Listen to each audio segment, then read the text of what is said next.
हमारी सरकार किसानों के लिए कृषि, उद्यानिकी, पशुपालन तथा मत्स्य पालन आदि को मूल्य संवर्धन से जोड़कर रोजगार के व्यापक अवसर सृजित कर रही है। प्रधानमंत्री किसान सम्मान निधि अंतर्गत किसान परिवारों को रुपये 6,000 प्रति वर्ष की आर्थिक सहायता प्राप्त हो रही है। हमारी सरकार द्वारा भी मुख्यमंत्री किसान कल्याण योजना अंतर्गत 6,000 रुपये प्रति वर्ष जोड़कर कुल रुपये 12,000 प्रति वर्ष का लाभ दिया जा रहा है।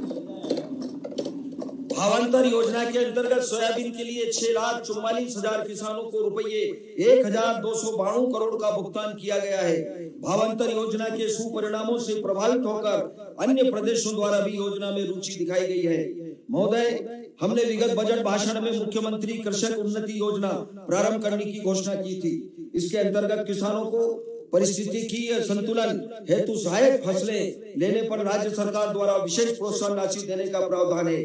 मुझे अवगत कराते हुए प्रसन्नता है कि इस योजना अंतर्गत 6,69,000 किसानों को रुपये 337 करोड़ की प्रोत्साहन राशि दी गई है।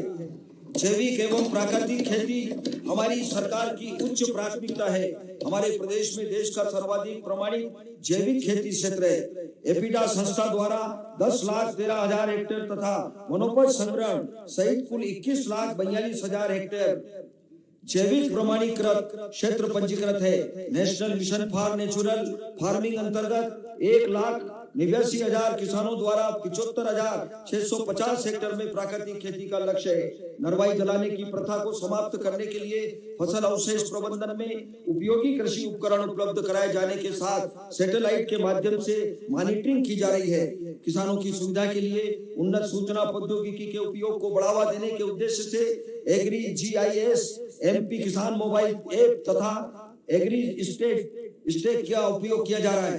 भारत सरकार के फसल बीमा पोर्टल का भू अभिलेख पोर्टल से इंटीग्रेशन किया गया है। किसानों को उर्वरक की होम डिलीवरी का पायलट ई विकास पोर्टल के माध्यम से सफलतापूर्वक 3 जिलों में संपन्न हो चुका है। कृषि उपभोक्ताओं को विद्युत बिल में दी जाने वाली राहत के लिए 20,485 करोड़, प्रधानमंत्री फसल बीमा योजना के लिए 1,299 करोड़, मुख्यमंत्री किसान कल्याण योजना के लिए 5,500 करोड़ तथा ब्याज मुक्त अल्पकालीन कृषि ऋण के लिए रुपये 720 करोड़ के प्रावधान प्रस्तावित है।